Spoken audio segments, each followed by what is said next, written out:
दोस्तों, आज हम आपको एक ऐसे चमत्कारी विद्या के बारे में बताएंगे जिसके संकेत कभी भी गलत नहीं होते, क्योंकि यह हमारे शरीर से लेकर मन की सारी क्रिया तथा जीवन की अप्रत्याशित घटनाओं तक को प्रभावित करने की क्षमता रखता है। और वह है स्वर विज्ञान यानी सर्वोदय विज्ञान। मैंने अपनी एक वीडियो में आपको स्वर विज्ञान के गूढ़ रहस्यों के बारे में विस्तार से बताया था, जिसे आप सभी ने बहुत प्यार दिया है। और इस वीडियो में हम आपको और भी रहस्यों के बारे में बताएंगे, तो इसलिए वीडियो को अंत तक अवश्य ही देखिएगा। दोस्तों, स्वर विज्ञान एक रहस्यमय विद्या है जिसकी खोज प्राचीन समय में ही ऋषि मुनियों ने की थी।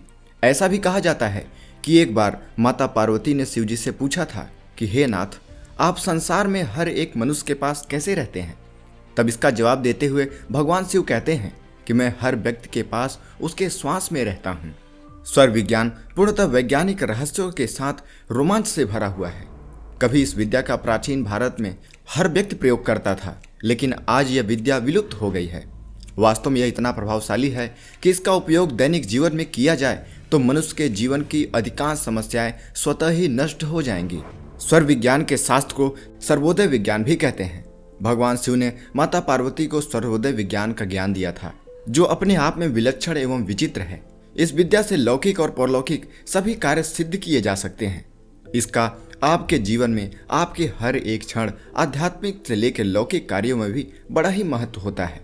आयुर्वेद के अनुसार हमारे शरीर में 72,000 नाड़ियां हैं, जिनमें 24 नाड़ियां प्रमुख होती हैं, जिनमें से 10 कुछ ज्यादा ही प्रमुख नाड़ी हैं। और इन 10 में से भी 3 अत्यंत ही महत्वपूर्ण नाड़ियां हैं जो कि हमारे जीवन में प्राण संचारित करती हैं। और वे नाड़ियां हैं ईड़ा, पिंगला और सुषुम्ना नाड़ी। यहाँ पर नाड़ी से तात्पर्य धमनियां या नसों से नहीं है जिनमें रक्त का प्रवाह होता है, बल्कि इससे हमारा तात्पर्य है कि वह मार्ग जिसमें प्राण संचारित होता है, जो हमारे जीवन में कई कार्यों के लिए जिम्मेदार भी होता है, जो बदलता भी है और इन्हें बदला भी जा सकता है।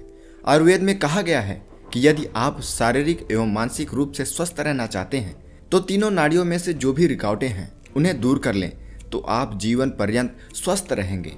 मतलब कि यदि आप इन तीनों नाड़ियों में संतुलन बना के रखें, इन्हें पहचान लें, इनके बारे में थोड़ा सा जान लें, इनके प्रति सजग रहें, तो आप जीवन भर स्वास्थ्य को प्राप्त कर सकते हैं। दिन में कई बार ये नाड़ियां बदलती रहती हैं। ईड़ा नाड़ी मन से संबंधित कार्य के लिए है और पिंगला नाड़ी शरीर से संबंधित कार्य के लिए है।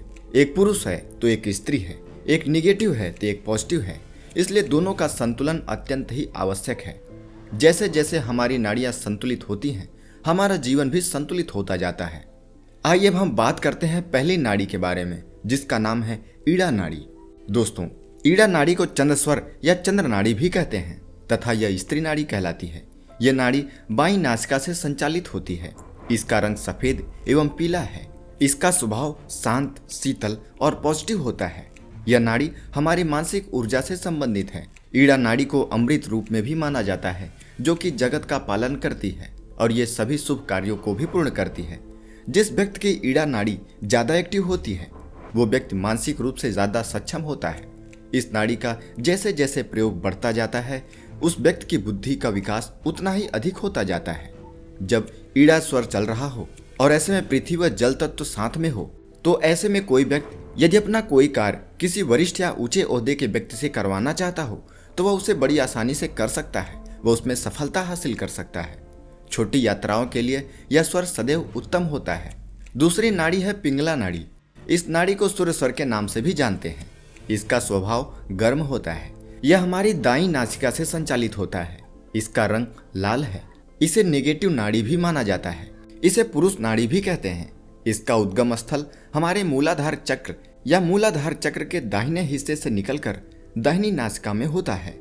जब हमारे दाहिने नासिका से स्वर चल रहा हो तो हम समझ सकते हैं कि प्राण वायु पिंगला स्वर से चल रही है। जिस व्यक्ति के शरीर में पिंगला नाड़ी का फ्लो ज्यादा होता है, वह शारीरिक रूप से ज्यादा काम करने वाला होता है और उसके लिए शारीरिक कार्य भी उचित होता है। जब हम खुद में एनर्जेटिक महसूस करते हैं, तब हमें यह मान लेना चाहिए कि पीड़ा नाड़ी का प्रयोग अधिक हो रहा है। यदि किसी व्यक्ति का पीड़ा स्वर पृथ्वी या जल तत्व के साथ हो और ऐसा व्यक्ति अपने निचले व्यक्ति से कोई कार्य करवाना चाहता हो, तो निश्चित रूप से उसे इस कार्य में सफलता प्राप्त होगी। वो उस कार्य को अवश्य ही कर ले जाएगा। जैसे कठिन विषय को पढ़ना, गूढ़ रहस्यों को, गूढ़ विद्याओं को समझना, शास्त्रों का अध्ययन करना, अस्त्र शस्त्र का अभ्यास करना, तंत्र साधना करना, पहाड़ों पर जाना, वाहन का प्रयोग करना, सांसारिक उपभोग करना, भोजन करना, यात्रा करना, व्यायाम करना, अक्षरों को लिखना, ऐसे कार्यों को आप कर सकते हैं। विदेशी भाषाओं को भी आप पढ़ सकते हैं, इतिहास को पढ़ सकते हैं, या फिर भरपूर नींद भी ले सकते हैं। यदि आपका यह स्वर चल रहा हो तो आप इनमें से कोई भी कार्य बड़ी आसानी से सफलतापूर्वक कर सकते हैं। अब हम बात करते हैं अगली नाड़ी के बारे में, जो है सुषुम्ना नाड़ी।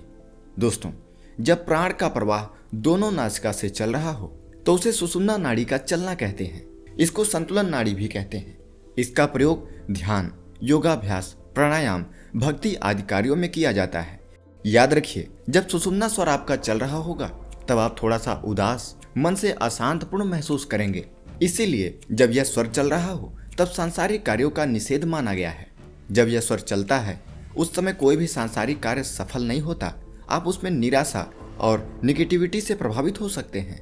आपको यह लग सकता है कि यह कार्य हमारे जीवन के लिए उपयोगी नहीं है, इसे करने से क्या हो सकता है, हमारे जीवन में क्या बदलाव आएगा, ऐसे निगेटिव विचार आपके मन में आ सकते हैं। ऐसे में जब आपका सुषुम्ना नाड़ी चल रहा हो तब आपको भगवान का ध्यान करना चाहिए, भगवान का पूजा पाठ करना चाहिए। इस स्वर का समय सामान्यतः 4 मिनट का ही माना जाता है। वैसे यह समय हर व्यक्ति की प्रकृति पर निर्भर करता है। ऐसा देखा गया है कि जब संध्या का समय होता है तब सुषुम्ना नाड़ी के चलने की संभावना सबसे अधिक होती है। यह नाड़ी ना तो निगेटिव है और ना ही पॉजिटिव है, ना ही स्त्री प्रधान है और ना ही पुरुष प्रधान है। जब सुषुम्ना से स्वर संचालित होता है तो हमारे चक्रों का जागरण होता है और वह कुंडली जागरण का कार्य करती है। दोस्तों, जब सुषुम्ना स्वर चल रहा हो तब आपको ऐसे काम बिल्कुल भी नहीं करने चाहिए, जैसे मकान, मंदिर आदि का निर्माण कार्य करना, और ना ही आपको परदेश जाना चाहिए। सुषुम्ना स्वर में जो कोई भी विदेश जाता है तो उसके जीवन में दुर्भाग्य, कष्ट और पीड़ा बने ही रहते हैं। अब हम बात करते हैं स्वर परिवर्तन की विधियों के बारे। अब आपके मन में यह सवाल जरूर आ रहा होगा कि अगर हम इन स्वरों का ध्यान देने लग जाएं तो हम ज्यादातर अपने कार्य कर ही नहीं पाएंगे, क्योंकि हो सकता है जब हमें कार्य करने की आवश्यकता हो तो उस समय हमारा वह स्वर चल ही न रहा हो। तो ऐसे में ध्यान रखिए, आप इन स्वरों को परिवर्तित भी कर सकते हैं। आइए अब हम स्वर परिवर्तन की विधियों के बारे में जानते हैं। दोस्तों, आपको जो स्वर चलाना हो, किसी कार्य को करने के लिए आपको जिस स्वर को चलाने की आवश्यकता हो, यदि वह न चल रहा हो तो आपको करना बस यह है कि जो स्वर चल रहा हो उसके विपरीत करवट बदलकर उसी हाथ का तकिया बनाकर लेट जाएं। थोड़ी देर में ही स्वर बदल जाएगा। जैसे यदि सूर्य स्वर चल रहा है और आपको स्वर चंद्र चलाने की आवश्यकता है तो आपको दाहिने करवट लेट जाना चाहिए। हाथ के अंगूठे से नासिका का एक क्षेत्र बंद कर देना है। जो स्वर चलाना हो उसे खुला रखना है। थोड़ी देर में अपने आप स्वर बदल जाएगा। स्वर परिवर्तन में मुख को हमेशा बंद रखना चाहिए। दोस्तों, अब हम बात करने जा रहे हैं कि स्वर स्वास्थ्य के अनुसार आपको अपने दिन की शुरुआत कैसे करनी चाहिए। सबसे पहले जब आप प्रातःकाल उठें तो अपने हाथों की हथेलियों के दर्शन करें। अपने हथेलियों को मुख पर फेरते हुए चेहरे पर घुमाएं और फिर सारे शरीर पर हाथों को घुमाएं, और इसके बाद अपने दोनों हथेलियों को सामने रखते हुए एक साथ जोड़ते हुए इस मंत्र को बोलें। क्राग्रे वस्ते लक्ष्मी, कर मध्ये सरस्वती, कर मूले स्थितो ब्रह्मा, प्रभाते कर दर्शनम। अर्थात हाथ के अग्रभाग में लक्ष्मी, मध्य में सरस्वती और मूल में ब्रह्मा का निवास है। ऐसे पवित्र हाथों का प्रातःकाल दर्शन आपको अवश्य ही करना चाहिए। याद रखिए, कर्म का प्रतीक हमारे हाथ है। कुछ भी प्राप्त करने के लिए कर्म जरूरी है, इसलिए सुबह सुबह हाथों का दर्शन अवश्य करिए। इसके बाद बिस्तर त्याग के साथ जिस ओर का स्वर चल रहा हो उसी ओर का पैर पृथ्वी पर बढ़ाएं। ऐसा करके हम इस पृथ्वी देवी को, जो इस धरती पर मौजूद समस्त जीवों का भार उठाए हुए हैं, उनके ऊपर अपने पैरों को रखने के लिए, स्पर्श कराने के लिए क्षमा प्रार्थना करते हैं। ऐसा करने पर हमें यह मालूम होता है कि भारतीय संस्कृति में निर्जन वस्तुओं में भी चेतन देखने की क्षमता है। तत्पश्चात जो भी स्वर आपका चल रहा हो उसके अनुसार अपने कदम को आगे बढ़ाएं। जो स्वर चल रहा हो उसकी ओर से हाथ पैर डालकर कपड़े पहने।